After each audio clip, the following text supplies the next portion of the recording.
Hello everyone, and many thanks for joining this stream. Today is 18th of September. Now it's 11 o'clock in the morning, Moscow time. And as always, I have prepared quite a number of news on some major developments that Russian media and public is paying attention to. And hopefully you will find news segment informative and useful. I'm going to try, dear friends, to finalize this video in 1 hour's time. If it will work, let's see.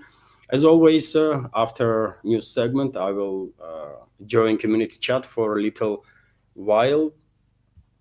In case you want to make sure that your question is being or comment has been highlighted in this program, please either use capital letters or even better if you can use super chat or round feature on Rumble.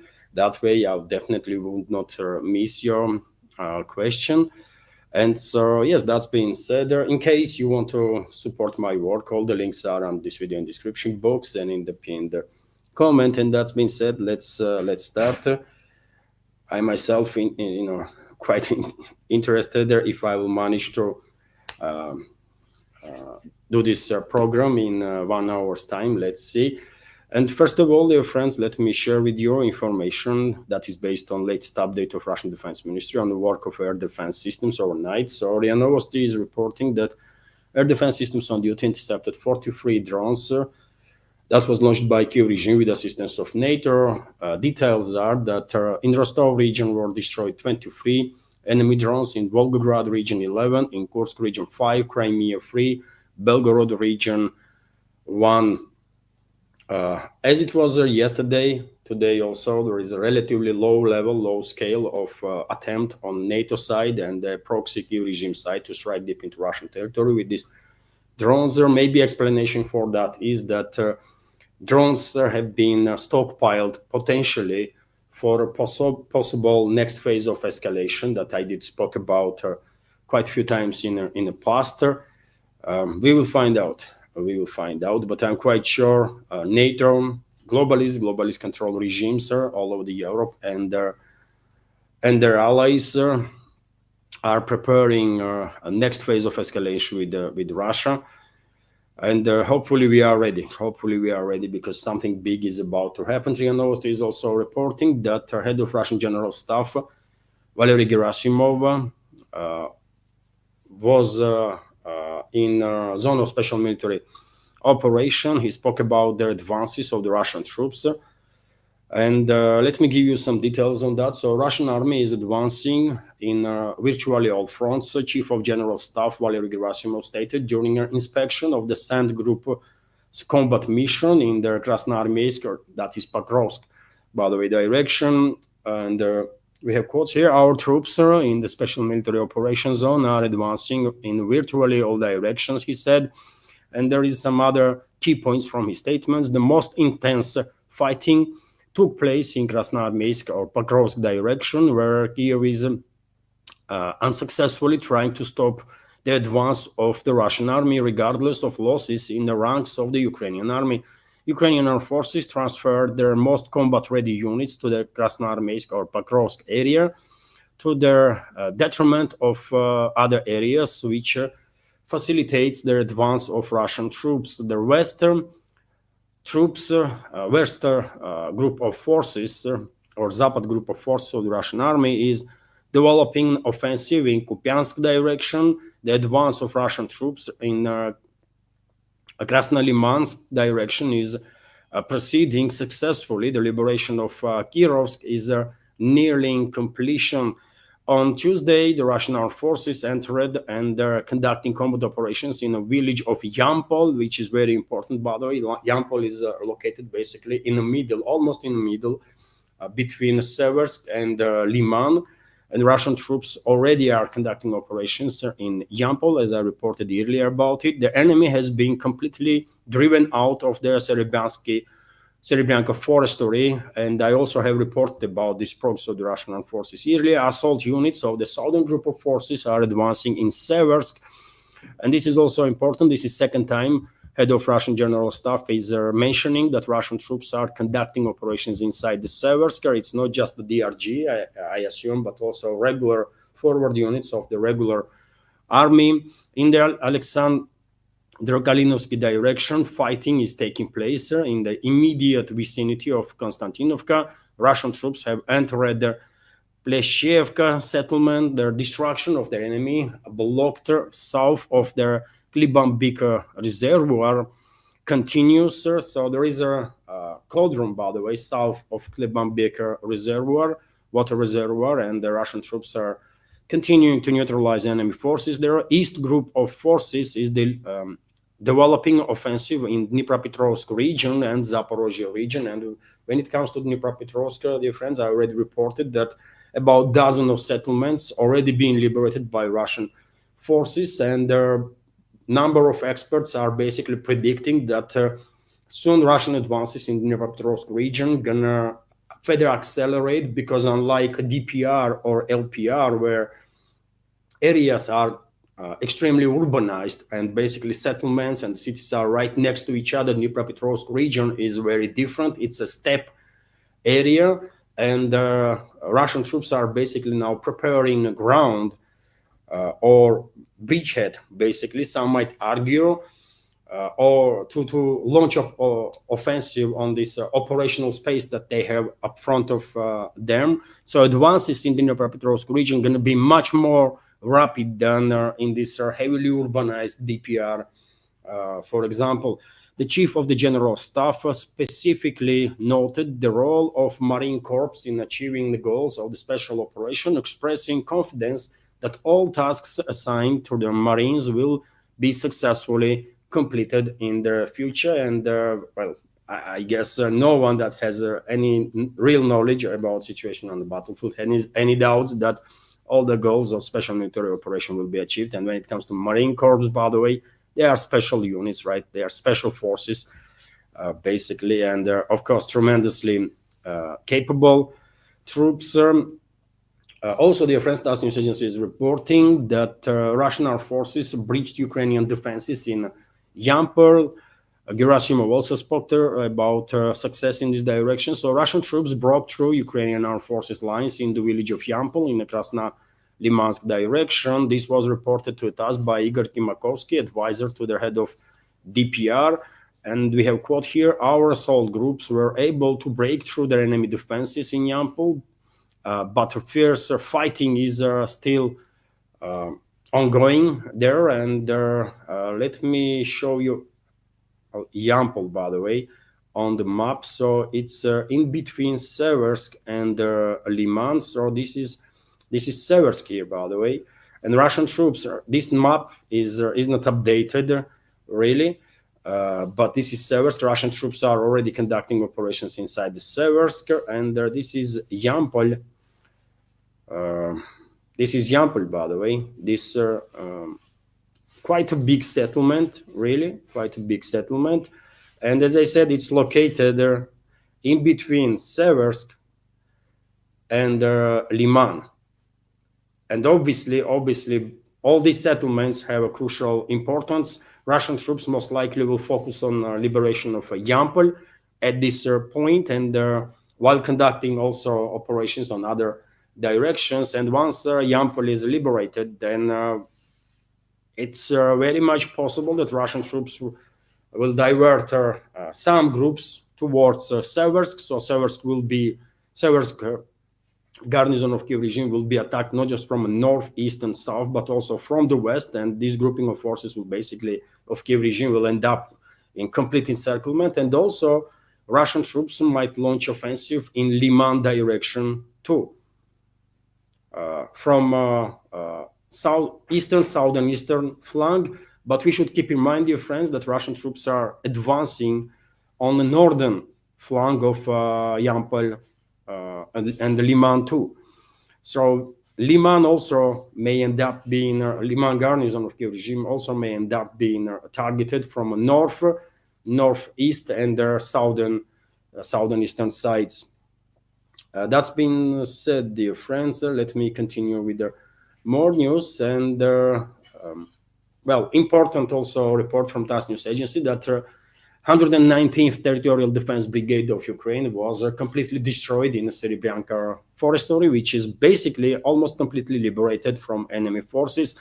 There might be some rogue units somewhere hiding still, or some DRGs, but general control or operational control over this very important, at this point, forestry is under Russian control. So let me give you some details. The 190th Territorial Defense Brigade of Ukraine was completely destroyed in the Serebryansky forestry area, and their surviving soldiers were sent to other units. Meanwhile, Ukrainian command is attempting to conceal its losses.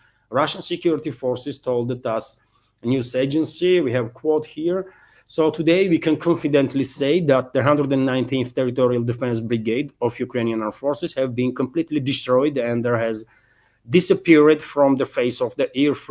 Now the Kiev regime is trying to create the illusion that the brigade has allegedly relocated to another area in the Sumy region. In reality, the brigade survivors simply replaced the losses of their other Ukrainian armed forces units. Their source said, this source added that relatives of their liquidated soldiers of Kiev regime accused the brigade's command of thoughtless orders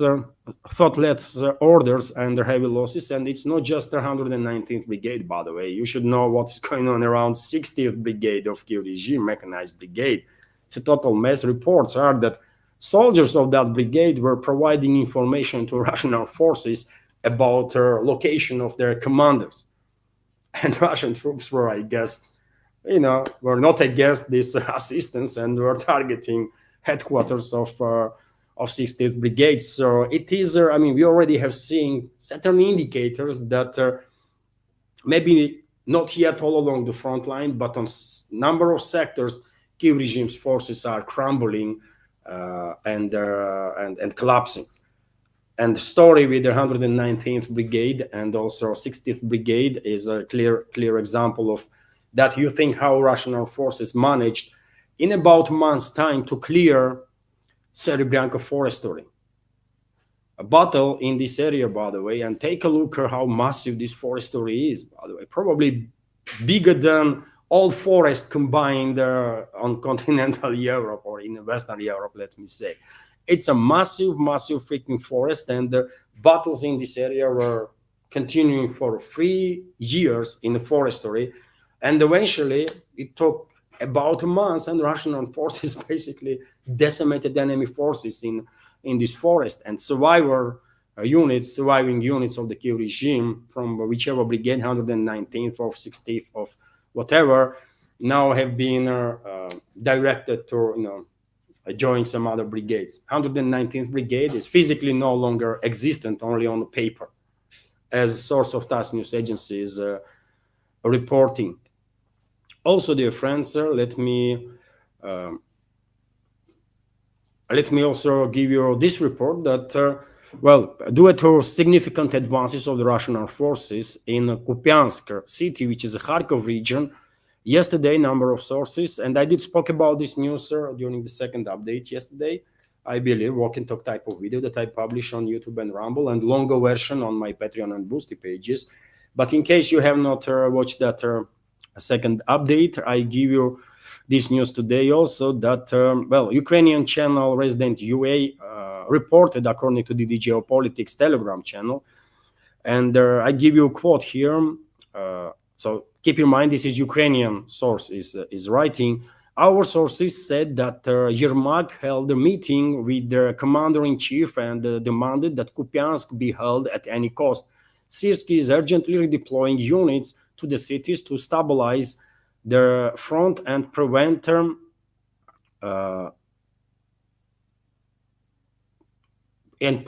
supply routes for garrison to be cut. And let me show you Kupyansk, dear friends. It's a Kharkov region, and Russian troops basically are in control of practically half of the city, maybe even more at this point. So this is Kupyansk, and Russian troops are advancing. City is divided in two by a river. Let me give you name of river, Oskol River, by the way, by Oskol River.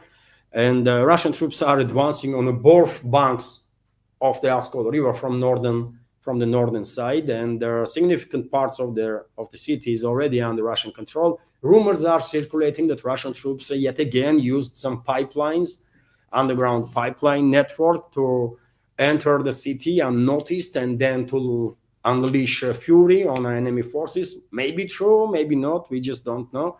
That's the rumors that are circulating. But if you ask me, I think battle for Kupyansk is nearing its end, and maybe it's maximum couple of weeks, and Kupyansk will be completely liberated. And as I already mentioned, dear friends, Russian troops are very much focused on Seversk direction, Seversk, Yampol, Liman direction too. And I guess I'm no military expert, of course, but based on advances of the Russian troops in this direction, I can assume that maybe in before end of autumn, let me say, Russian troops will be in control of all these three major strongholds of the Kiev regime in this direction: Seversk, Yampol, and Liman, and all the smaller settlements around these relatively bigger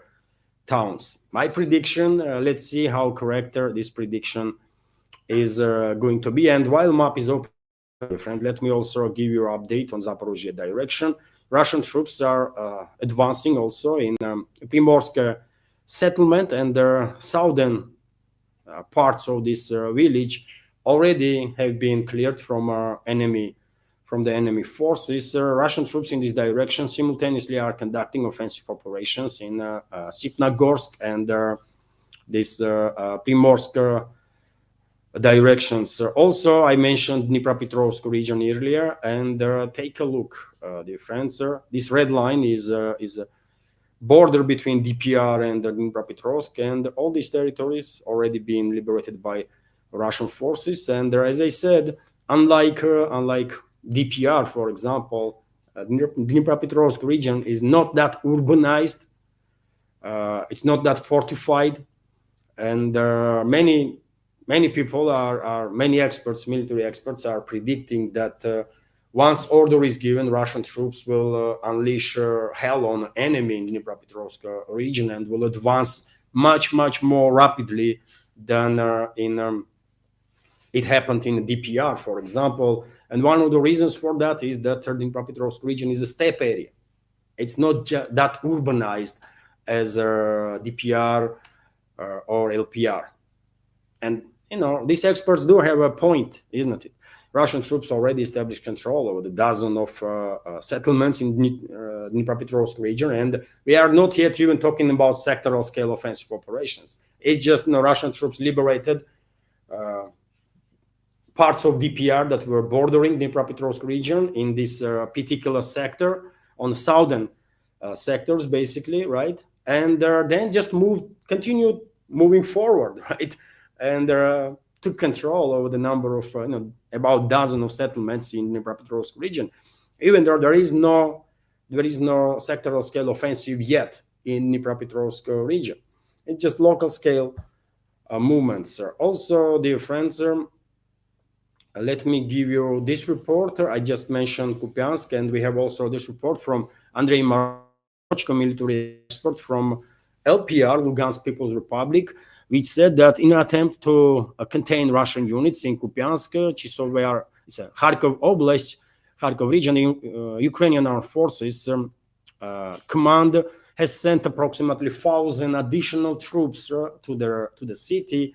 Despite enemy counterattacks, Russian forces are holding their previously occupied positions and advancing along the Oskol River. Military expert Andrei Marochko told the TASS news agency, and as I said, the Oskol River divides the city on the eastern and the western parts, and Russian troops are advancing on both banks of the Oskol River. And obviously, no 1,000 or 2,000 or 5,000 troops that Kiev regime might send towards the Kupyansk gonna do much for them. All of them will eventually be destroyed if they're not gonna run away or contact Russian side and organize safe surrender. But Kiev regime itself, as Ukrainian so-called media outlets are reporting, is demanding from Seversky to send whatever number is necessary in Kupyansk direction to hold on to whatever positions they still have, because I guess this is important for Kyiv regime to continue lie to its Western masters, sort of that, well, we are holding positions and send us or give us more money and weapons. That's about it. But I don't know, couple of weeks max, and Kupyansk is going to be liberated. Also, dear friends, yesterday I shared during that second, walking top type of video update that there are video reports, video is circulating on internet about destruction of Australian M1A1, US-made Australian M1A1 Abrams tank that was transferred to Kyiv regime a little earlier. And well, you can see on your screens photo of this Abrams tank that was targeted, and I want to share with you a video of this.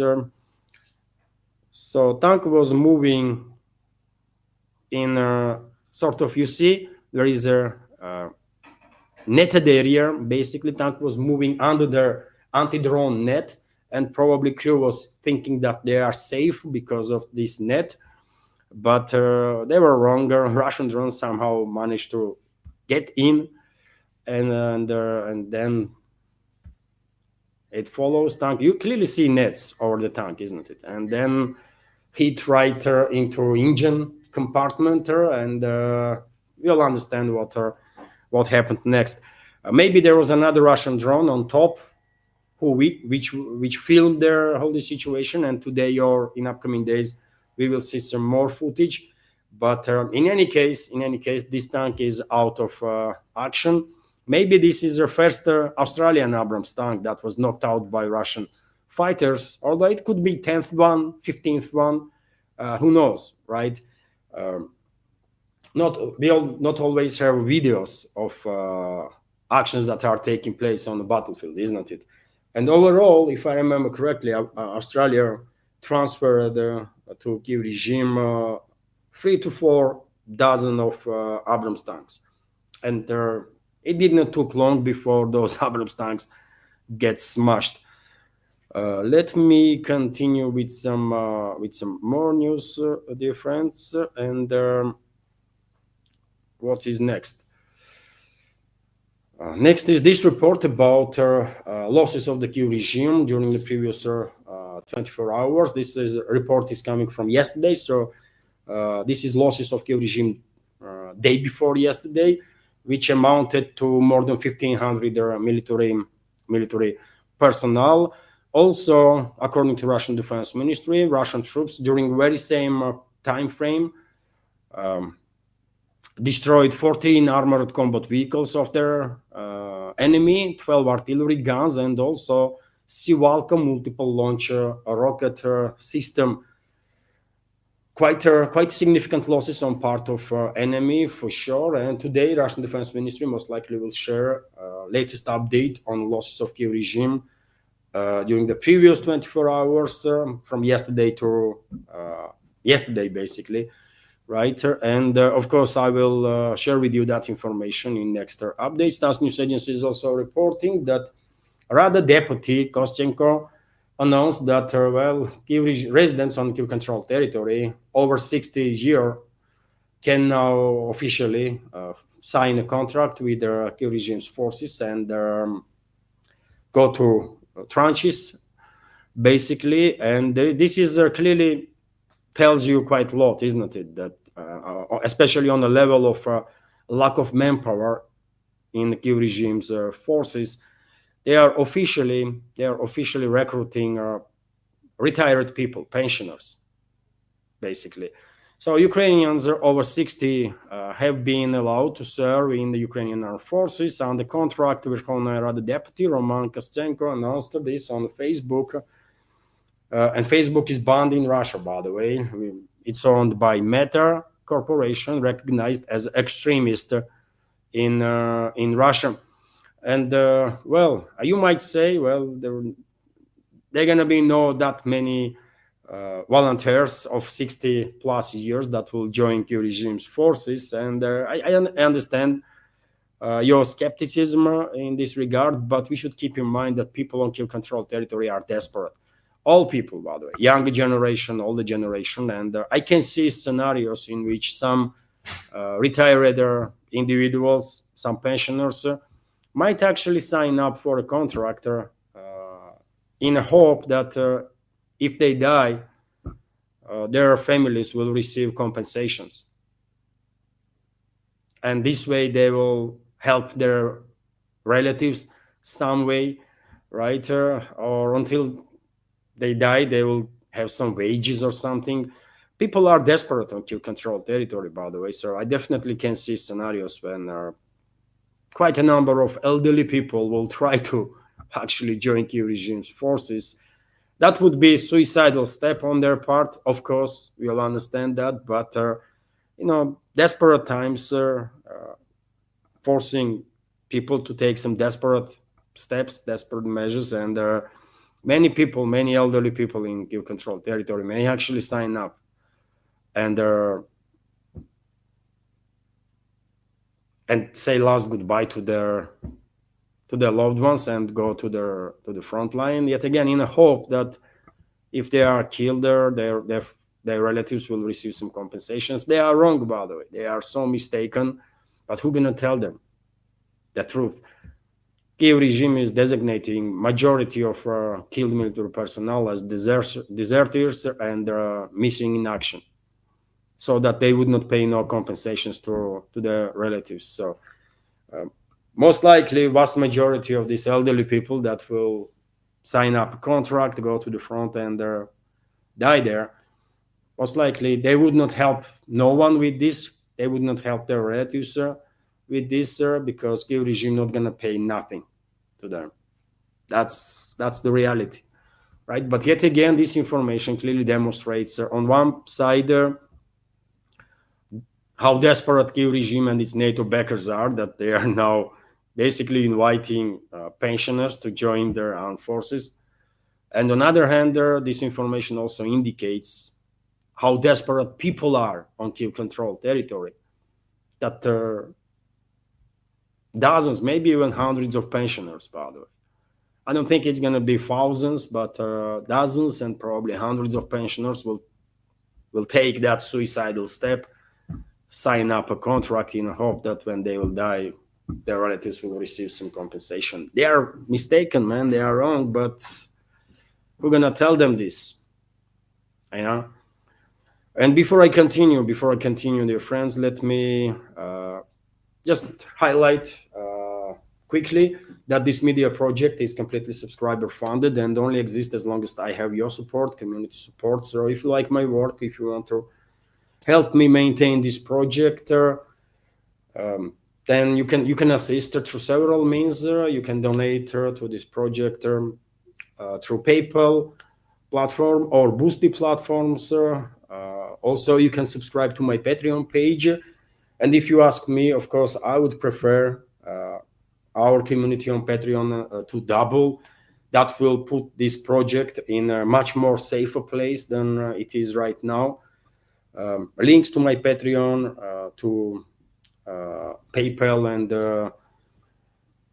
Boosty is under this video in the description box and in the pinned comment. And dear friends, if, for example, for whatever reason you had, I don't know, bad experience with the Patreon, for example, things happened. I'm happy with the Patreon, at least for now. Never had no issues, but people have different experiences. And if for whatever reason you want to assist, but you don't like Patreon, then Boosty is a good alternative for that. I have a page on Boosty too, and I'm publishing same videos, same extra content, same exclusive content on both my channels on Patreon and Boosty for paid subscribers or the Patreons of this project. And you can choose your level of monthly assistance. There on the platforms, it starts on Patreon from $5, for example, and then you can choose your level of a supporter. Maybe one day we will have some super mega sponsor with $100 monthly support. I used to have two such sponsors before, but maybe it was a coincidence, maybe not. But when this whole tragedy began in Middle East due to my take on actions of the Israel. I guess those people were upset about it and they left the Patreon community. But nevertheless, maybe sometime in the future I will have all new subscribers that will assist this big time. But any help is a major one, dear friends. Now, vast majority, almost everyone, by the way, all subscribers are 5 to 10, max $20 subscribers, and therefore, if one person leaves or two-person leaves, it does not crushes their community and their community support and their and therefore, I would prefer to have 100 new members, new supporters on Patreon that will subscribe for $100 than $500 supporters because of the past experience of my, So yes, links are on this video in the description box and in the pinned comment, dear friends, of Patreon, Boosty, and the PayPal. And during the live streams, you can use the super chat feature or rant feature on Rumble to donate, or you can become a premium subscriber on Rumble, dear friends. I will just tell you that from all donations on Rumble, platform takes about 30%. But if you become a premium subscriber, I don't know how this works, but from premium subscription, Rumble takes very little. I did notice that from just additional information. Okay, dear friends, that's been said. Many thanks to everybody who supported until now and continues to support. Thank you all for keeping me in this business, extremely competitive business of news and political commentary. And that's been said, let's continue with some more news, dear friends.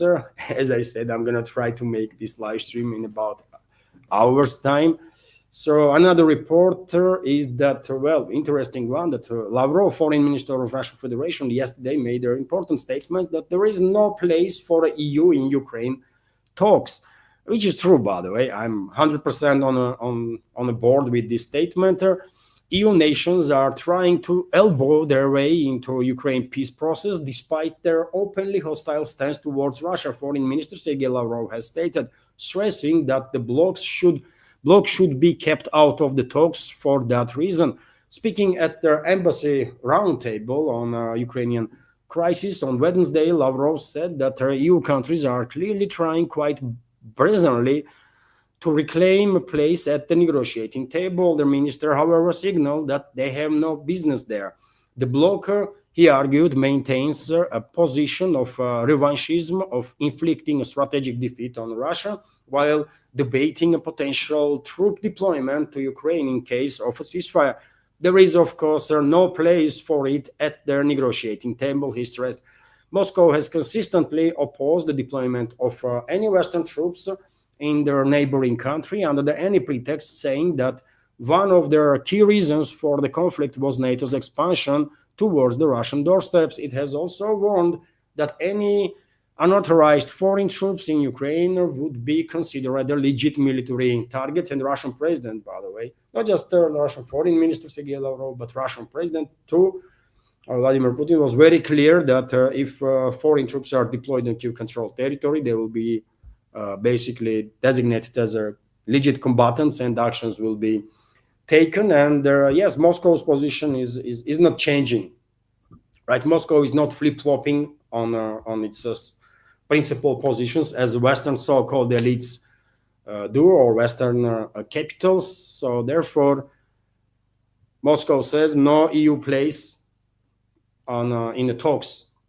around Ukraine, and that's final position, I will say.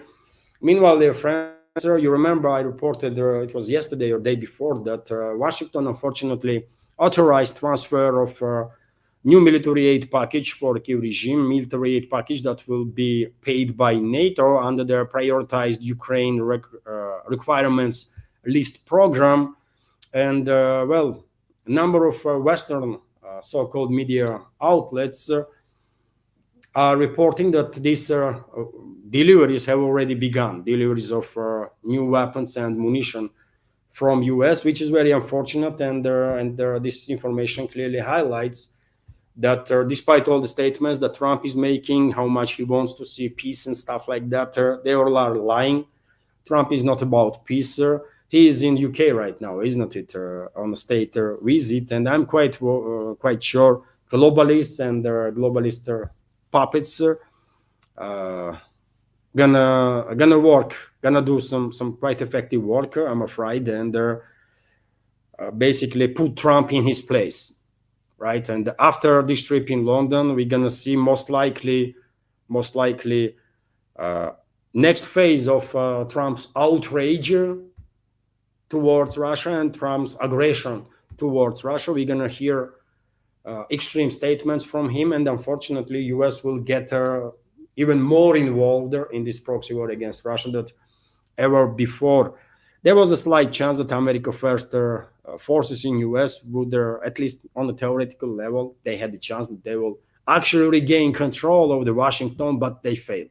They failed, by the way. They lost this battle for US to neocons and neocon allies that globalists are. And when it comes to globalists, of course, main or leading force among the globalists is British aristocracy, and right now Trump is visiting exactly that evil force that British aristocracy is, right? The so-called royal family and the rest of the garbage value.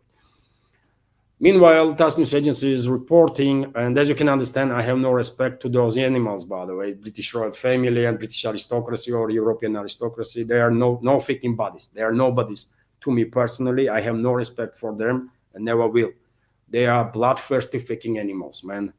That's it. I'm never going to change my take on those disgraceful entities. Meanwhile, RT is reporting that Zelensky tells the West to put Ukraine first, so and no surprises there. Western states should put Ukraine's need above their own. Vladimir Zelensky has suggested, accusing the EU and US of dragging their feet on their sanctions against Russia.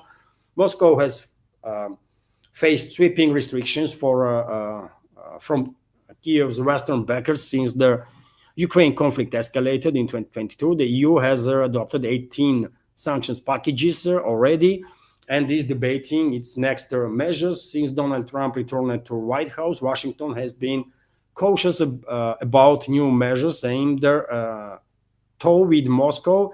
Trump has warned, however, that he could turn to sanctions if their conflict persists. Well, all Trump does is lying, by the way. Trump is lying, and we will see very soon. We will see very soon how dishonest he was, first of all, to American people. First of all, to American people. If anybody in America First force still believes that Trump is serving American people and their interests, then I don't know, I have Mount Everest or Mount McKinley, by the way, in US itself to sell them, right? Anyways, in an interview with the Sky News aired on Tuesday, Zelensky claimed deliberations about the possible blowback from further sanctions were a dangerous waste of time. And we have quote here, I believe that all countries need to stop thinking about themselves and their future relations with Russia, but instead think more about Ukraine because it's today and now. He said, I mean, this is really if it was like some crazy movie, by the way, right? A very cheaply directed movie, okay, but this is really happening. This is really happening. Zelensky, this puppet of globalists, openly, publicly, in an interview, by the way, is saying that Western countries should stop thinking about themselves or their citizens and their interests, one might assume, right? And be more focused on Kiev regime, right? That's what he's saying, by the way. Western allies to neglect any interests of their fellow citizens in the West and to do whatever Zelensky is demanding from them, right? It's crazy. It's crazy. This is a shame on collective West, actually, that their own puppet, by the way, is insulting whole Western world, by the way, insulting Western societies, calling their lives to be nothing of importance, their livelihoods, their families, their societies, their countries to be nothing whatsoever. And he's saying this openly and calling so-called elites in the West to prioritize Kiev regime and its needs, man. This is insane, but I did not see no outrage in the West. I didn't see no outrage in the West. Why no one is talking about how dare you, Zelensky, to tell our government that they should prioritize your freaking interests, not our own citizens. What the hell, man? West is done, man. West is really finished. I'm telling you. And it is very same Zelensky, by the way, that announced there are two plans for the conflict in Ukraine, and you guessed what he's demanding. You guessed what he's demanding, and I'm quite sure you guessed it correctly. Money, by the way. Money and weapons. That's all he always asks for, and he's focused on the money, first of all, of course, because, I mean, he is a filthy rich, by the way. Probably one of the richest persons in this world at this point. And all on expense of Western taxpayers. So Kiev regime's leader, Vladimir Zelensky, stated that Turkey will need 120 billion if the conflict is not resolved this year. He specified that half of this amount should be provided by the Ukrainian budget, and the remaining funds must be obtained from outside, that is from the collective West. And when it comes to another half that he's talking about, that he's mentioning budget of Kiev regime, you think money in that budget is coming from where? Those money, I mean, West is actually directly funding budget, by the way, of the Kiev regime. That's why World Monetary Fund and the World Bank, International Monetary Fund and the World Bank are openly saying that without Western financial influx, constant influx, Kiev regime would collapse in a couple of months' time, because they just cannot sustain nothing on their own, right? They are 100% dependent on the West. That's why Ukraine is a not real state. It's a fiction, right? It's a quasi-entity that exists only because of Western money and Western weapons and Western political and media assistance. That's it, period. We have a quote here: the price for the 1 year is 120 billion. Zelensky is saying 60 billion is a Ukrainian budget. How is 60 billion Ukrainian budget? Who give you this money? It's the West again. Most of it is coming from the West, right? And we will still need to find 60 billion for next year. Plan A for us is to end the war. Plan B is to find 120 billion, he said at the press conference with the European Parliament President Roberta Metsola. Earlier, Ukrainian Finance Minister Sergei Marchenko stated that Ukraine's state budget deficit in 2026 would amount to 16 billion euros, which will be provided also by the West, of course, right? As a reminder, Kiev faces the urgent need to find another 7.2 billion for military needs for November and December alone, and this money also going to be provided by whom? By collective West. So I don't know, man, if you are not happy with anything in the West, if you are afraid to cross the river on some freaking bridge that is crumbling, and you have questions about it in any of the collective West countries, if you are afraid to walk along some building that has never been renovated since the construction, and you're afraid that that building might collapse or something might fall off from the building, or if you are afraid to drive on certain roads because roads are not maintained properly and causing danger, then well, you know why all this stuff is happening and where money is going. To pockets of Zelensky and his criminal allies, by the way, criminal affiliates in Kiev-controlled territory and outside of Kiev-controlled territory. All these Western officials that are promoting idea of sending more money and lobbying basically as this constant money flow from the West to Kiev regime, of course they are receiving back certain amount too. I have no doubts about it. And they also become filthy rich due to these money laundering schemes, by the way, of course. Anyways, let's continue, dear friends. And the New York Times, surprisingly, one might say, come up with an article acknowledging that a no-fly zone over Ukraine would expose NATO's impotence in air defense. Also adds that Allied Air Force do not have necessary equipment or sustainably intercept Russian drones, meaning that proposition remains both militarily and politically difficult. Tell this to globalists and globalist-controlled regimes all over the Europe or collective West.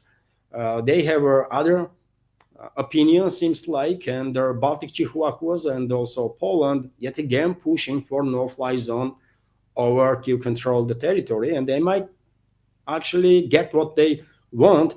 NATO might go ahead right before next phase of escalation with Russia, or simultaneously with the next phase of escalation with Russia. They might actually try to introduce no-fly zone over Kiev-controlled territory, and that's going to be basically beginning of the end of NATO and beginning of the end of EU, for sure, because of course Russia will retaliate with such a force that whole Western world gonna be in shock for years to come, I guess, right? Because Moscow exercised their patience and restraint just way too long, by the way, if you ask me, way too long. And I think once globalists and their allies will go ahead with their next phase of escalation, and they clearly are preparing ground for that,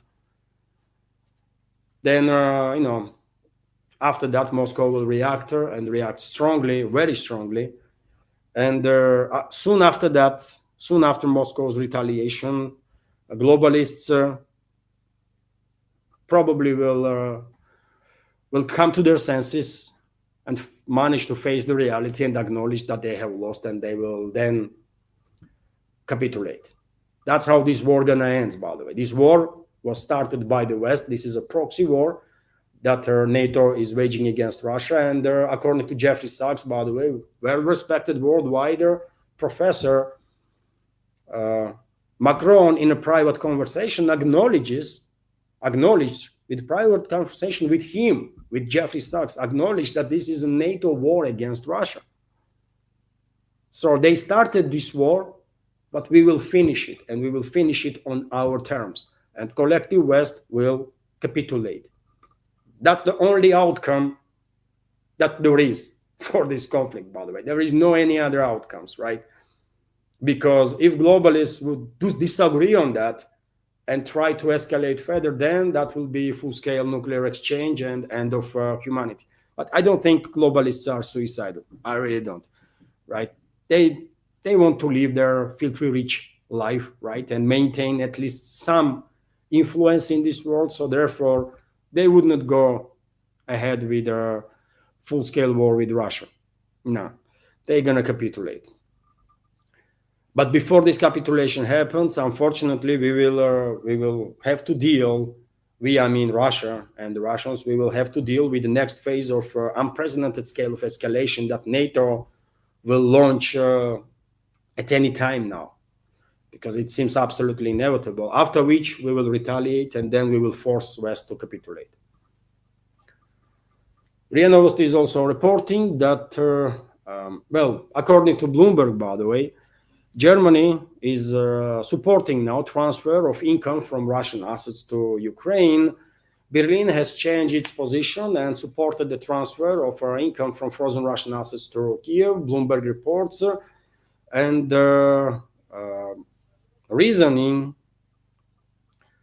is that, according to Bloomberg, Berlin's change of stance stems from concern that a possible weakening of US support for Ukraine would weigh on German economy, which could further fuel the rise of far-right forces in Germany. It's not about far-right, it's about state of German economy, by the way. They have no money to stabilize their own economy, to finance whatever social programs they have, but they are always finding money to finance the regime. And they know if they want to continue this proxy war, by the way, they have to take money from somewhere, and they're going to steal Russian assets. At this point, Berlin is talking about profits from the Russian frozen assets, but they are all about stealing frozen assets too. And talks already begun, by the way. Talks already begun on that to steal all of it, all of Russian assets in the West. EU, for example, according to Financial Times, plans to seize 170 billion euro of Russian frozen funds. So I was saying for a long time that this day gonna come. This day gonna come when globalist control regimes all over the West, in Europe, in North America, they're gonna steal Russian assets, and well, they are moving in this direction, right? They are moving in this direction. And by the way, Russia has what to or how to answer on this move. They will steal Russian frozen assets, and very same day or shortly after, Russian Federation will confiscate Western assets, Western investments in Russia, which is also around the 300 billion, even more at this point, if you counter profits too. And Russia is not stealing nobody's profits, by the way, right? Russia is not allowing Western countries or the companies to take out assets. They are frozen, right? But they are safe. And their profits too are safe, right? But Western so-called elites will go ahead and confiscate Russian assets. Moscow will, of course, begin retaliating in kind. But anyways, let's go through this news. Brussels is pressing ahead with the plan to use 170 billion of Russia's frozen sovereign assets back reparation loans for Ukraine. The Financial Times has reported the EU faces growing pressure to find additional funding for Kiev as cuts back its support, as US cuts its support. Moscow has condemned their assets freeze and warned that any seizure of its money would amount to theft. Western nations froze an estimated $300 billion in Russian funds after the escalation of Ukrainian conflict in 2022. Some 200 billion euro of which is held by Brussels-based clearinghouse Euroclear. Their funds have accrued billions in interests, and the West has explored ways to use this revenue to finance Ukraine, while referring from outright seizure. Their G7 last year backed the plan to provide Kyiv with a $50 billion loans to be repaid using the profits generated by these Russian funds. The EU pledged $21 billion.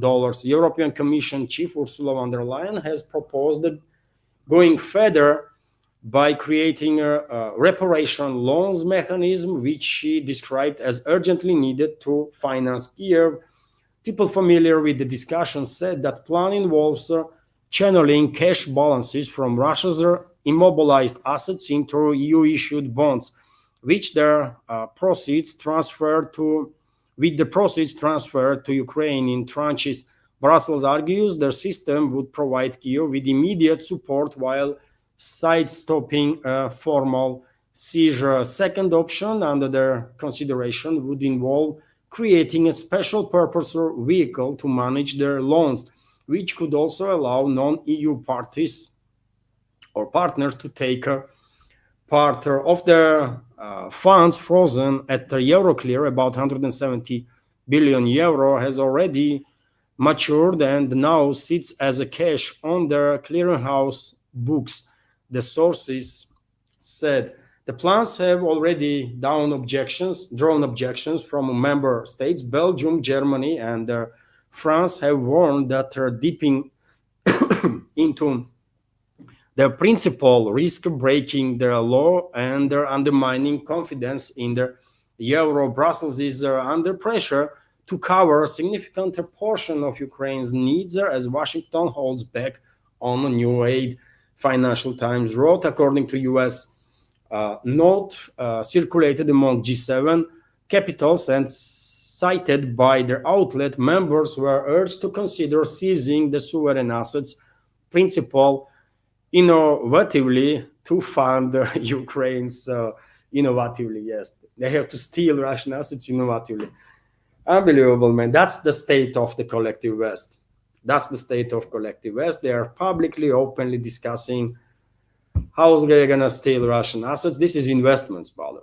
This is not the money of Putin or Medvedev or any other officials. These are Russian people's money, right?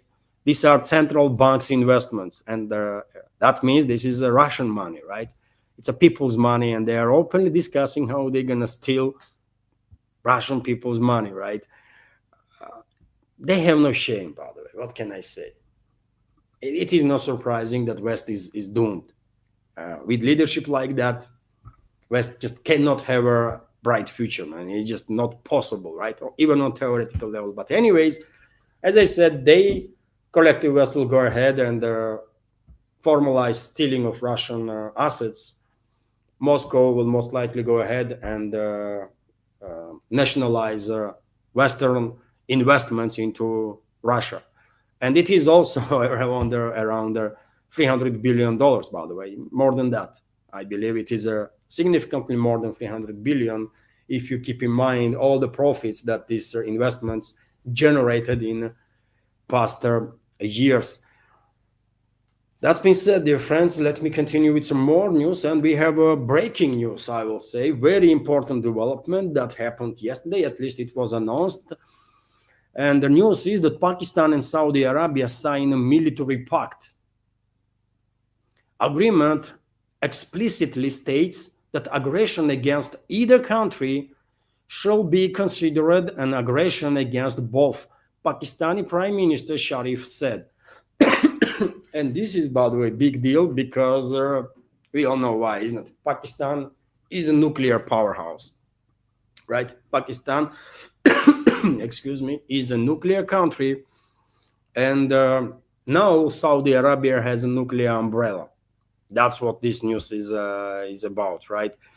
This is definitely a message to Israel not to mess around Saudi Arabia, and as they did with Qatar, while just a couple of days ago bombing capital of Qatar and embarrassing Qatari leadership like on a whole new level. And also this is basically green light disagreement between Pakistan and Saudi Arabia that brings Saudis under the Pakistani nuclear umbrella is also green light, in my personal opinion, to Iran to go ahead and build nuclear weapons. Clearly, Islamabad and Riyadh are sending message to Tehran that, you know what? Well, you do you, build nukes, Saudi Arabia, arch rival, as many say, of Iran in a region, or competitor. Let's say different language. Let's use different language. Main competitor for influence in the region to Iran, as some say, Saudi Arabia now has a nuclear umbrella. So if Iran will also build the nukes, I guess Riyadh will make some strong statements. How dare you? I mean, this is not okay, and this and that. But Riyadh is already under nuclear umbrella, so they would not go too crazy, right, about it. So this is very important. This is very important. I don't think Israel going to be deterred by this agreement. I really don't, because after all, we should all keep in mind that Pakistan is sort of divided between US and China, between influence of the West and the East. And even if Israel attacks Saudi Arabia tomorrow, it is no fact that Pakistan will retaliate on Israel. But when it comes to this agreement being a green light for Iran to go ahead and build their nuclear weapons, I think this is 100%. That's how I read this development. Your friends, share your take, what you think about it. But, well, I think, yes, Saudi Arabia green lighted, basically, Tehran to go ahead with the nukes, right? And that's what's going to happen. Give it a year or two, and probably Iran will obtain very same status that Israel has right now, when whole world knows that Israel is a nuclear capable country, but officially Israel leadership never acknowledged that they have nukes. So Iran will be in a very same position. They don't have to acknowledge anything, but they will make sure that whole world knows that they have a nukes. And that will be deterrent, right? Because latent nuclear deterrent did not work. And Iran had that, isn't it? That's why they enrich uranium up to 60+% to maintain this latent nuclear deterrent, to send the message that, you know what, we can build the nukes, but we are not doing this. And we don't want to do this. But we can. It did not work, isn't it? This nuclear deterrent didn't stop Israel or US to attack Republic. And now they're going to go full nuclear, right? And they have a green light from Saudi Arabia. That's how I interpret this agreement between Pakistan and the Saudis anyways, right? So this is a tremendous, very important historical development that is happening here, I think. Just recently, I remind you, Abbas Araghchi, foreign minister of Iran, dear friends, stated that no one knows what has happened with the enriched uranium that Iran had. They, most likely that enriched uranium is somewhere underground, deep underground, under the rubble, because U.S. and Israeli strikes, and it will take years before anyone will get to that places, right? That's their Tehran's position now, and we'll understand that they are just messing around. Understandably so, by the way, right? In reality, they're gonna enrich that 60+ already enriched uranium on 60+% each, up to 90%, which is enough to build the nuclear weapons, right? So yes, that's what is happening, by the way, and give it a year or two, maybe even less, maybe a couple of months will be enough, and Iran will become a nuclear country, nuclear capable country. Okay, what else do I have bookmarked, dear friends? How long is this update? Oh, it's already more than an hour, by the way. Okay. Anyways, let me continue. So Donald Trump made yet another statement that people are paying attention to. He posted on his Truth Social, and this is quote, by the way: "I am pleased to inform our many USA patriots that I am designating Antifa, a sick, dangerous, radical left disaster, as a major terrorist organization. I will also be strongly recommending that those funding Antifa be thoroughly investigated in accordance with their highest legal standards and practices. Thank you for your attention to this matter." That's what Trump says, and people on the right side of the aisle, some of them are happy. Oh, good, let's go after left. People in the left, some on the left side of the aisle, some of them are hysterical that, well, repression is going to start now, and what should they do, and should they run from US or not? But in reality, of course, I don't know what's going to happen, but I just have one question. What the hell Antifa is, man? I do understand meaning behind the word itself. This is anti-fascist movement, right? But yet again, there is no such a freaking organization. There is no such organization, Antifa, right? There are some people or groups of people that call themselves anti-fascists, right? Usually, these groups are leftist groups, although, by the way, let me remind you, if I may, that Hitler, by the way, in Germany, his party was also a leftist party. He had a National Socialist Party or something, isn't it? Correct me if I'm wrong, but name at least of that party was a leftist.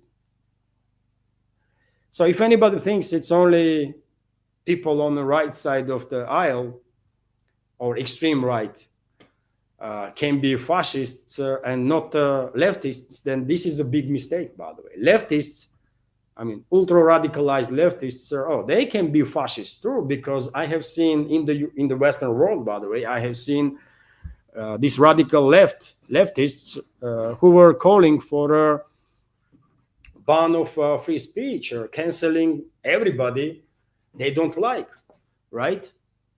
They were behaving exactly like fascists. Am I correct, dear friends? So nowadays, all this, I mean, in the Western world, by the way, words just lost the meaning, really. it's just a freaking mix up. Everything has been mixed, right? It's a total madness that's going on there. That's why I'm saying, if I was living in the West, by the way, somewhere, I don't know, in US, in Canada, in Europe, somewhere, I would definitely take my family and migrate. I would migrate to Russia. That's what I would do. Uh,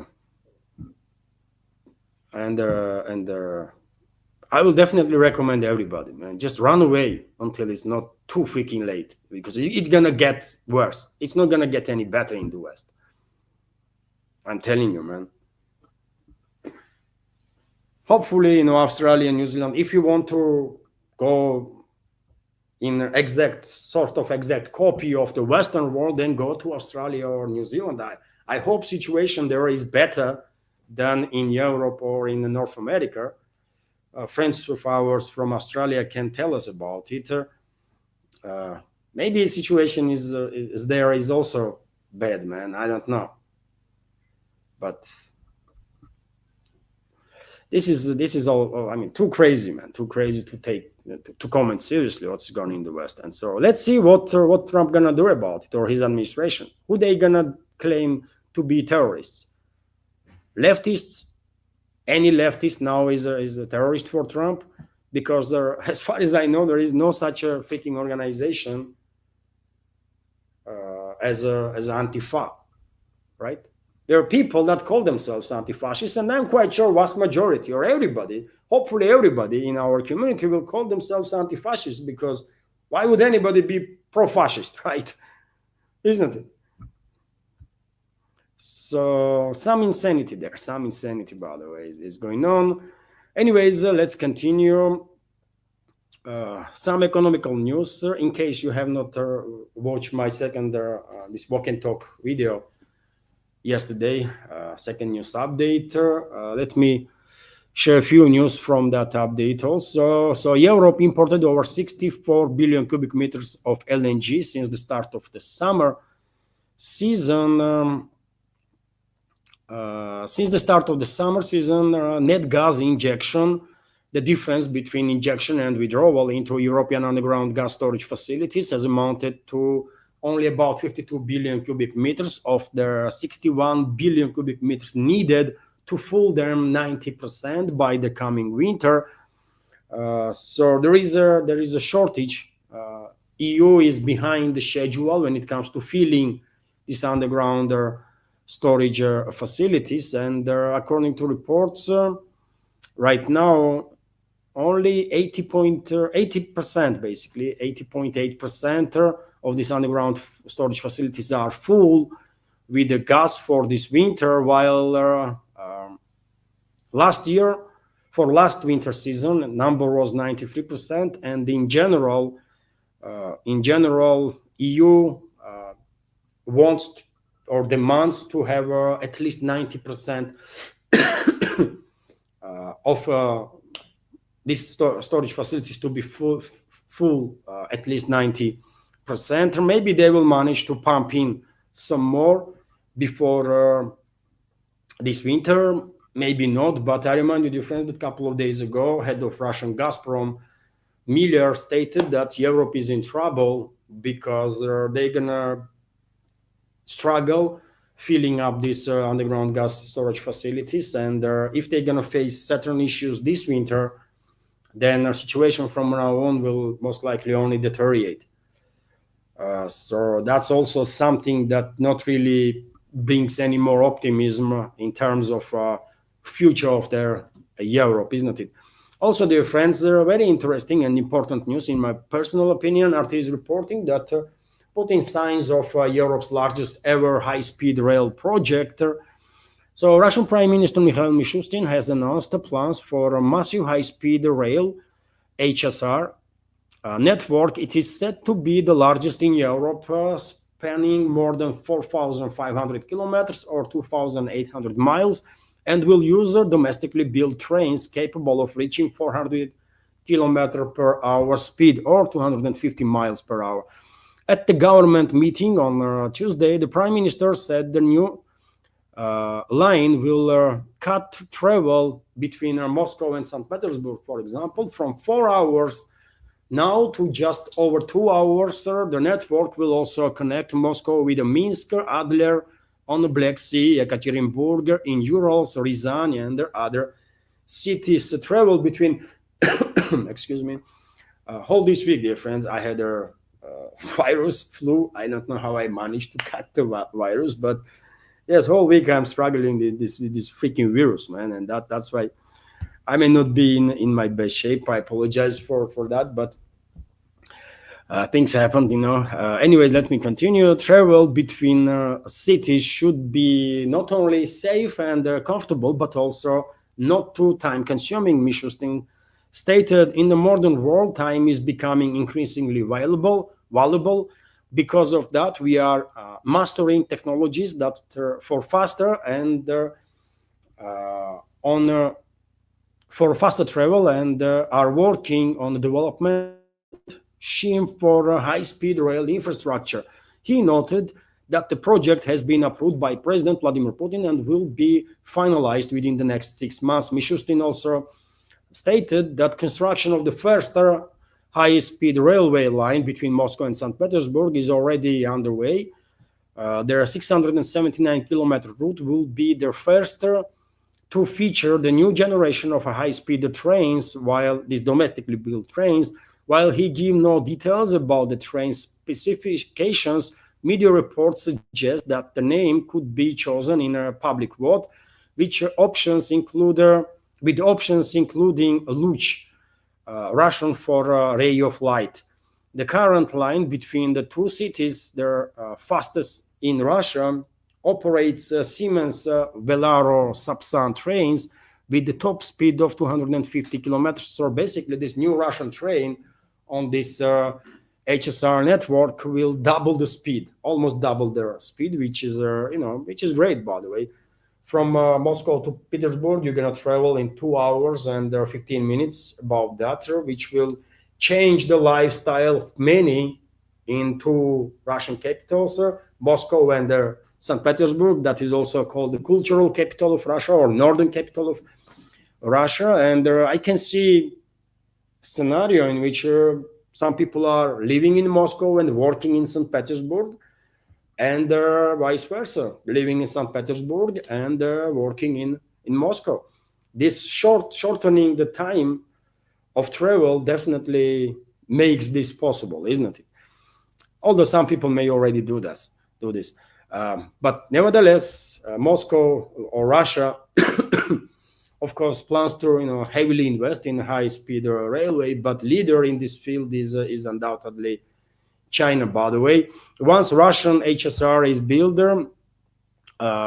network will overtake Spain's 3,970 kilometer system, the largest in Europe and their second worldwide after China. Their new Russian trains will also outpace Europe's fastest train, the French TGV, which runs up to 320 kilometers per hour, covering the London-Paris route in 3 hours. China remains, of course, globe's high-speed railway leader with more than 64,000 kilometers of lines in operation. It also fields the world's fastest trains, including Shanghai Maglev at 460 kilometers per hour and CR 400 Fuxing-Hao at 350 kilometers per hour. Wow. And dear friends, I will end this new segment on that. What the hell? If I may.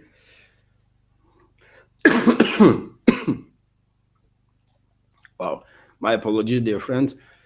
I may not feel that well, but anyways, I did manage to finish the new segment, so it's all good. Hopefully, you did like the segment, dear friends, and if so, please click that like button and leave some commentary. It might help to deal with the algorithms and to reach wider audience. And as you can see, I don't really feel good, so I will there was no super chat or a donation to highlight during the stream. So therefore, I will join community chat for a couple of minutes, literally, and that's about it for this update. I'm not sure if I'll be able to make a second news update today. I'll let you know about it. I will announce if I will. And just in case, dear friends, I mean, whenever you're gonna type in a search, either on Rumble or YouTube, Levan Gudadze opinion or Levan opinion, or I don't know, it will pop. It will show you. I checked a couple of times, and at least for now, I mean, YouTube is showing my page when searched. Because yesterday I saw a comment that one member was writing that he or she barely managed to find me.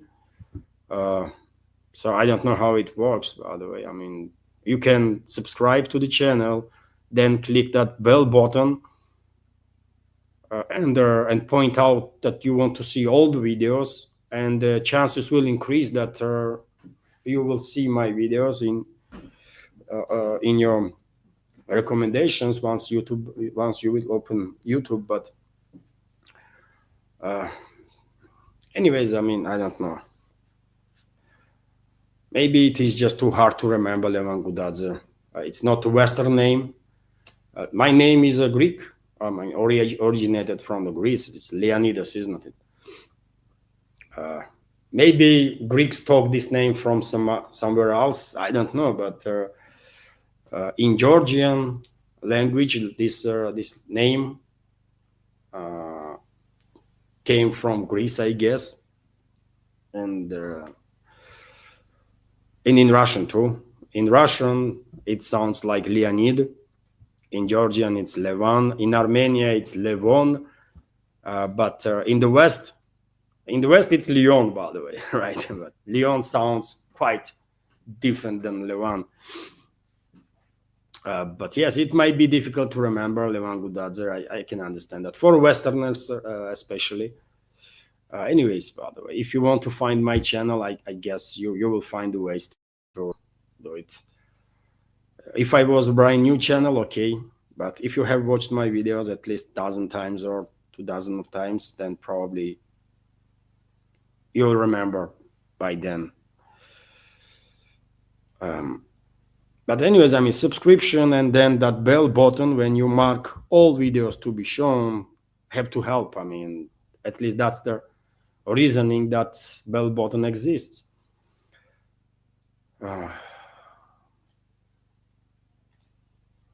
I see a comment from Alan Richard there, 9 million tank versus $500 drone. Yes, I mean, yes, Alan, that's exactly it. I don't know how much that old M1A1 Abrams tank worth. It's older one. Australia retired those tanks and sent 49 of them or something to Kiev regime. I don't know how much those tanks cost, but definitely no any less than $1 million for sure, right? And these FPV drones cost how much? Majority of them being printed on 3D printers, right? Corpus of their drones, engines, tiny engines on freaking propellers. It might cost $500, maybe $5,000, whatever the case. Definitely, it's much less than $1 million, isn't it? And yes, if successful hit, all it takes one drone, and that's it. Tank is out of action.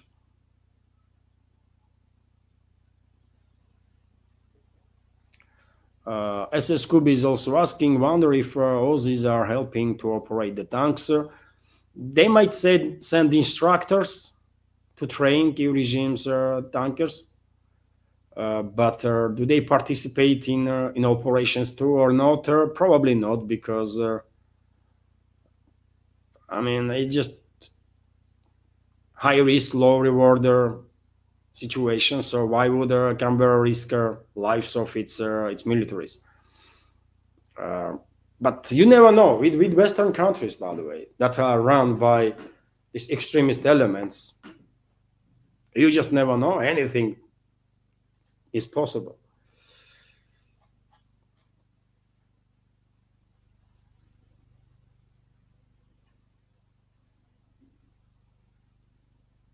Um, Sandra Xavier is asking, does anyone know the YouTuber Emil Kosman? Does anyone know if he is okay? Strangely, he has not posted anything for 18 hours. Those of you who follow him know that's quite unusual for him. I guess we all know Emil Kosman. We all are subscribers. I am subscriber to his channel. And hopefully he's okay. Or maybe he made some announcement that he's gonna take day off or something. Hopefully he's okay. But thank you very much, Sandra, for letting us know that for last 18 hours he had not had a video. Hopefully he's okay. Maybe he just took day off or something. Things happened. Maybe some technical issues or something. But thank you for letting us know.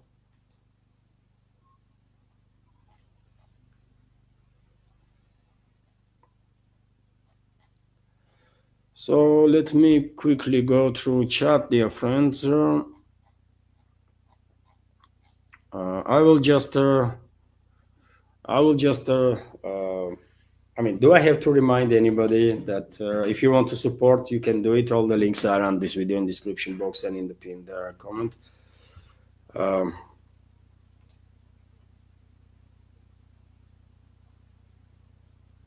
Nidish Kumar is commenting, Levan, what will Saudi do if India, Pakistan get into conflict? Nothing. Nothing. It's not about what Saudis will do, by the way. I think that agreement is about sending a message partially to Israel, although I'm quite sure both Islamabad and Riyadh know perfectly well that Israeli regime gives no damns about their agreements. They're not going to deter Israel. I don't think so. Because no one believes Islamabad will do anything against Israel. I mean, let's be real here.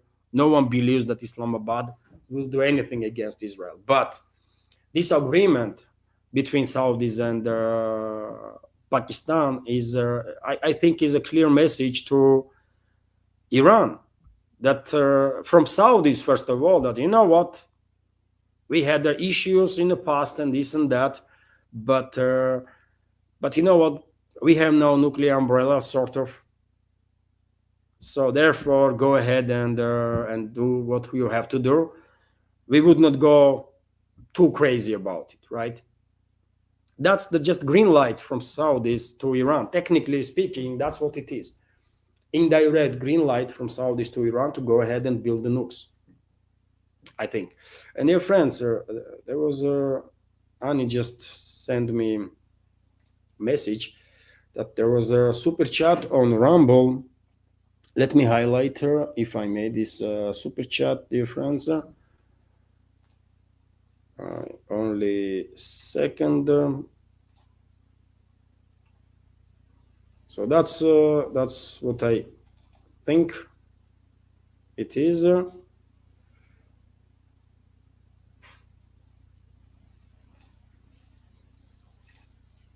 And this is a message.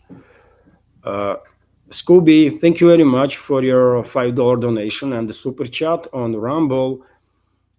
Full employment at 17%, interest rates, real incomes rising, consumers' confidence strong. Why all their FUD about Russian economy lately? All their father about Russian economy lately. If you are talking about why in the West there is a constant push for a narrative that Russian economy is in trouble, I mean, that's what they do. That's their narrative. They're not going to change their stance, isn't it? They don't care about real numbers. They don't care about real situation. Many Western so-called media outlets have journalists. They have bureaus here in Russia, by the way, right? Russian journalists, majority, vast majority, if not all, leading Russian media outlets are banned from the West. But Western media outlets, leading names there, do have representatives or bureaus here in Russia. And if they wanted to show their viewers or readers in the West reality, all they have to do just, I don't know, man, Just go around, talk to people, show the videos, right? Just go in any freaking shopping mall and see how many people are walking around, right? And buying stuff. Talk to the people. And not just in Moscow. Go, I don't know, 2,000 kilometers away, go to Vladikavkaz, by the way, capital of North Ossetia, Alania, and talk to people there. Or go to other direction. Go to, I don't know, in Ural Mountains somewhere and talk to people there. Tell your Western viewers or audience what is actually going on. But Western so-called media is not about truth, isn't it? They have been given notice that you are pushing narrative that Russia is crumbling, Russian economy is in tatters, there is nothing in Russia left, people are starving, and that kind of crap. And that's what Western media is doing. That's what they do, man. That, well, Russian economy is in deep trouble and this and that. I'm telling you, Russian economical bloc in the government was, due to overheating of the economy, was forced to take some strong measures, by the way, to cool down economy. It does not look like a crash, isn't it? They had to take some very strong measures to cool down economy and continue to do so, by the way. And that's why interest rate is at 17%. Central bank is still not happy. They want to cool down economy little further. And they will, right? So yes, economy is doing quite okay, by the way. Russian economy is the biggest economy in Europe. Russian economy is increasing. Russian GDP will increase this year, according to conservative estimates of the government, 1.5%. I personally think that Russian economy will grow 2.5%, right? And this is happening on a backdrop of crashing economies in Europe that are in recession. They are manipulating with the numbers and are showing that, well, French economy might grow 0.7%, maybe 1%. British economy might grow 0.5%, maybe 1%. No, man, those economies are in recession. All they do is they manipulate with the numbers, right? And they were doing same for a very long time with Germany, by the way. But eventually, I mean, they only can manipulate for so long, right? With numbers. Eventually, no one believes them. So therefore, they were forced to acknowledge that, well, German economy officially is in recession, right? So Russian economy is doing much better than them. But yet again, because Western media has given order to go ahead and push this narrative that if not today, tomorrow, Russian economy going to collapse, and there are people are starving already in Russia, and there is no bread and no butter. And I'm not joking, by the way. Maybe I'm a little exaggerating, but just recently, like 2 months ago, I read on, I don't know, it was BBC's article on BBC's website or somewhere that there was no butter in Russian markets. Butter. I mean, there was no butter in Russian market, by the way. Butter disappeared, right? And I mean, when you see that kind of nonsense in Western so-called media, I mean, then because of my work, I have no option but to still monitor Western media outlets. But if I was not doing this business, I would never, ever waste my time reading anything on Western media or listening to any Western media outlet. And they are just freaking liars, and that's it. They were in full seriousness pushing the narrative that, well, butter has disappeared and this and that kind of crap, man.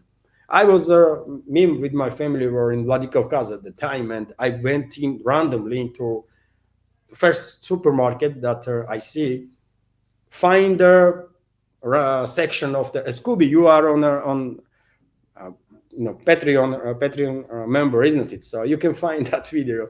I went to freaking supermarket, first one, and find that. And I went there first time, by the way. I didn't knew that supermarket. So I find the place where these oils and butters and that kind of stuff is, and I film it. And there was, I don't know, dozen of different brands of the butter, right?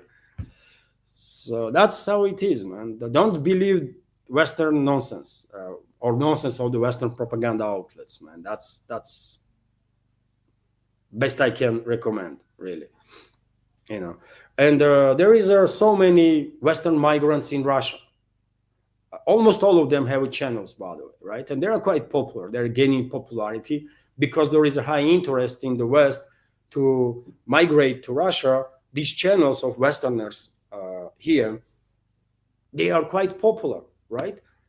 And if anyone is interested, they can check those channels, find those channels. I mean, if you search on YouTube Westerners in Russia or something like that, probably some of those channels will pop up, right?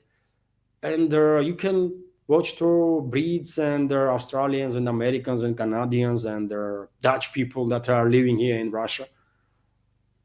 You can listen to them. They are walking around, filming, building their new lives, and you know, no one has claimed that Russia is a paradise on earth, right? Every country has issues. Russia is no exception, but all of them are happy here, right? All of them are happy, by the way. So must be a reason for that, isn't it? You know, and they've been treated well.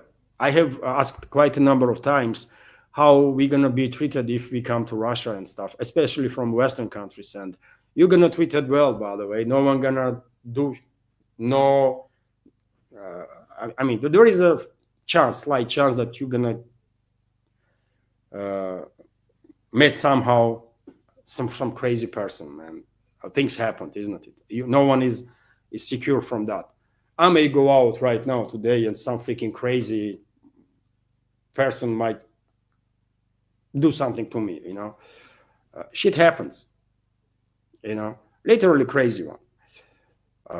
But this kind of stuff might never happen, or chances of that happening is extremely low, right? Same way you can go out in Amsterdam, for example, and some freaking flower can fall from balcony and drop on your head, and you might die. That's what I'm talking about. But in general, by the way, you came to Russia, you're gonna treat it with respect. You act with respect, you're gonna receive the same. Absolutely. If you're gonna act like strange and crazy, then you're gonna receive same attitude. But as long as you are good to people, respectful, then you're gonna be respected absolutely, and probably you will be treated better even than locals because of the curiosity,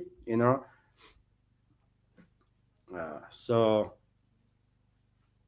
that's how it is. Locals are locals. I really don't care. But foreigners, if you want to hear that, wow, you migrated from I don't know Italy, oh, so nice, and they will try to be polite, or especially polite, and to because they're gonna be happy that well you chose our country to migrate from the West. That's cool. That's cool, right? So there is curiosity also, element of that, for sure.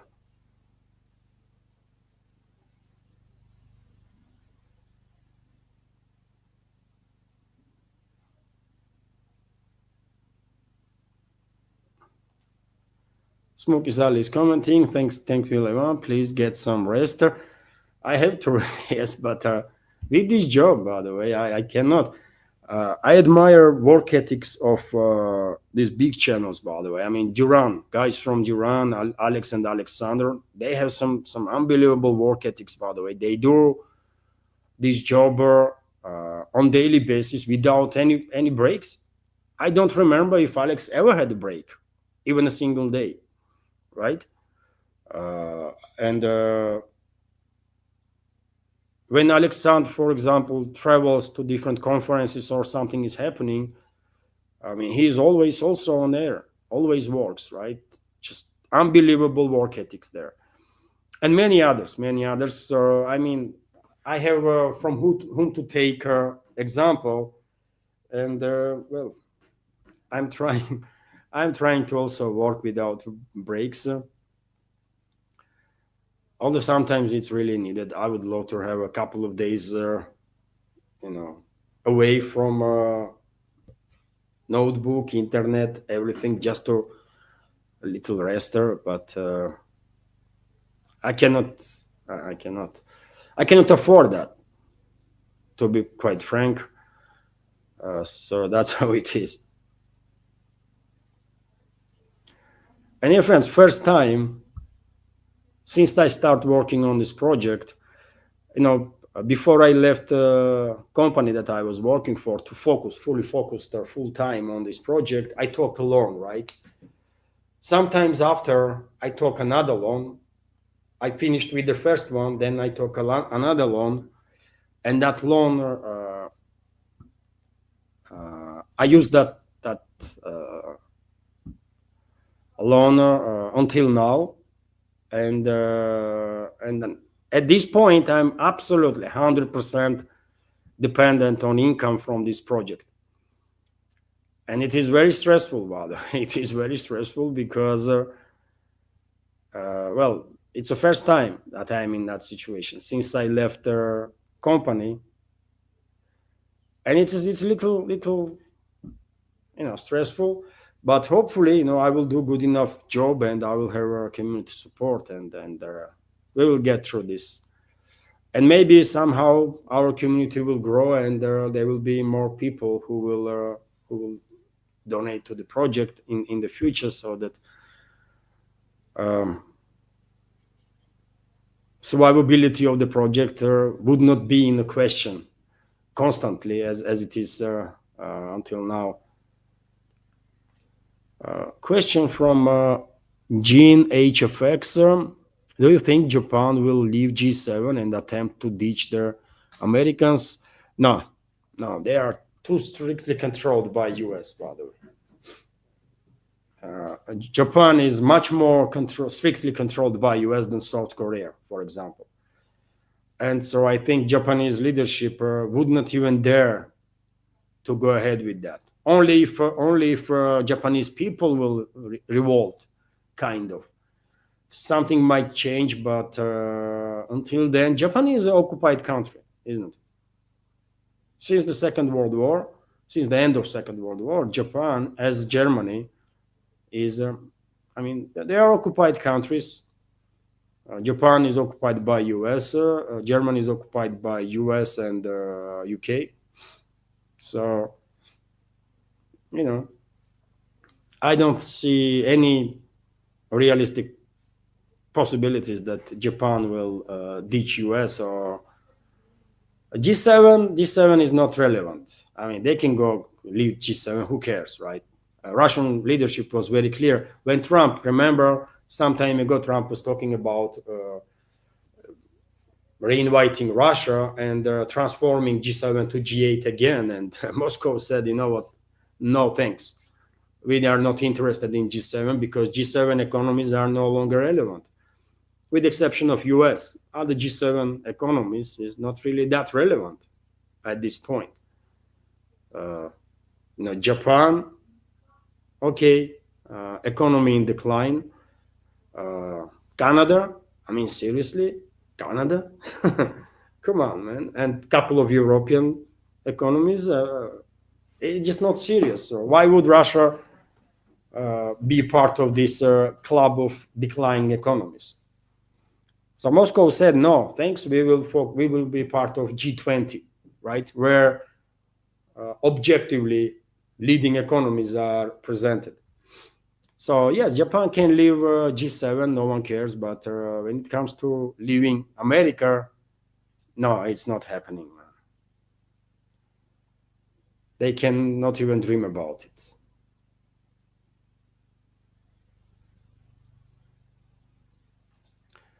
Nidish Kumar is commenting, Levan, Alex is very fit. He is younger than you, so he can take it. Yes, but nevertheless, work ethics. I mean, either you have work ethics or you don't, right? And both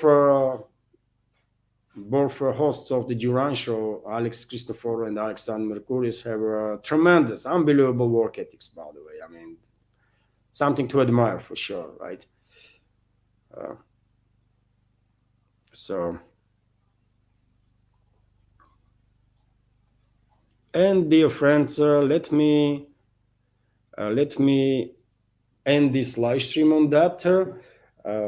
I was unable to make live stream hour longer. It's 1 hour and 40 minutes, but still little less than yesterday, for example, or day before. So thank you very much, dear friends, for your attention and support. Have a wonderful day and take care. See you tomorrow.